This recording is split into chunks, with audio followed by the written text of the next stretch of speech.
नमस्कार, ESPN 9 news में आपका स्वागत है। मैं हूं आपके साथ दिनेश कुमार। पिछले दिनों सुप्रीम कोर्ट ने इलेक्टोरल बॉन्ड मामले में याचिका पर सुनवाई करते हुए एक बड़ा फैसला सुनाया था। उस फैसले के आधार पर सुप्रीम कोर्ट ने मोदी सरकार को कड़ी फटकार लगाई थी, जिसमें इलेक्टोरल बॉन्ड प्रक्रिया के माध्यम से मिलने वाले चंदे को सूचना अधिकार अधिनियम और कानूनी रूप से अवैध बता दिया था। लेकिन उसके बाद सुप्रीम कोर्ट ने आदेश जारी किया कि 13 मार्च तक एसबीआई के थ्रू जितने भी इलेक्टोरल बॉन्ड के माध्यम से चंदे प्राप्त हुए हैं उनका विवरण सार्वजनिक किया जाना चाहिए।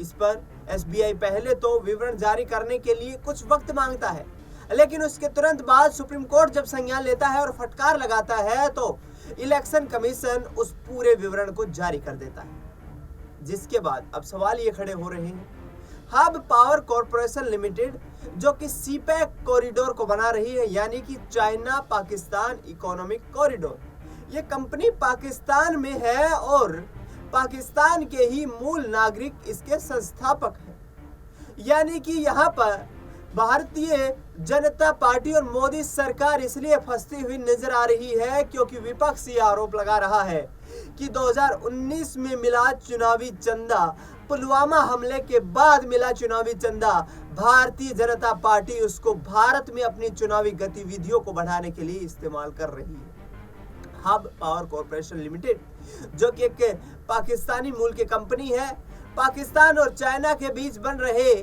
पाकिस्तान ऑक्युपाइड कश्मीर और चाइना ऑक्युपाइड कश्मीर के बीच इकोनॉमिक कॉरिडोर का भी निर्माण कर रही है।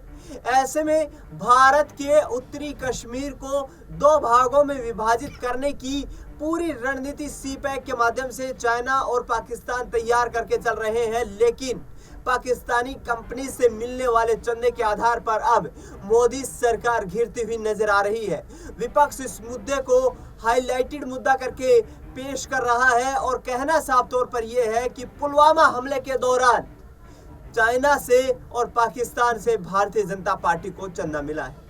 इस पर मोदी सरकार अब पूर्णतः घिरती नजर आ रही है क्योंकि 2024 का लोकसभा चुनाव बिल्कुल दहलीज पर खड़ा है। महज 80 दिनों के बाद चुनाव होने हैं और ऐसे में जब इस तरीके के आरोप सरकार पर लगते नजर आएंगे तो कहीं ना कहीं सरकार की छवि को जरूर प्रभावित करेंगे।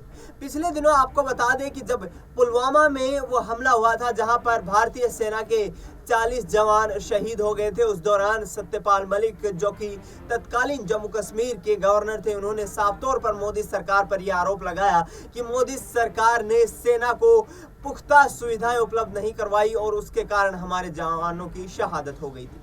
लेकिन अब जिस तरीके से पाकिस्तानी मूल की कंपनी द्वारा भारतीय जनता पार्टी को दिए गए चंदे के बाद अब सवाल और भी ज्यादा उठने यहाँ पर लाजमी हो गए। अब देखना यही होगा कि मोदी सरकार इन तमाम सवालों का किस तरीके से पलटवार करती है और क्या आगामी चुनाव में यहाँ पर भारतीय जनता पार्टी को बड़ा यहाँ पर नुकसान झेलना पड़ता है। फिलहाल इस खबर में इतना ही। देश दुनिया की तमाम बड़ी खबरों के लिए आप देखते रहिए एसपीएन 9।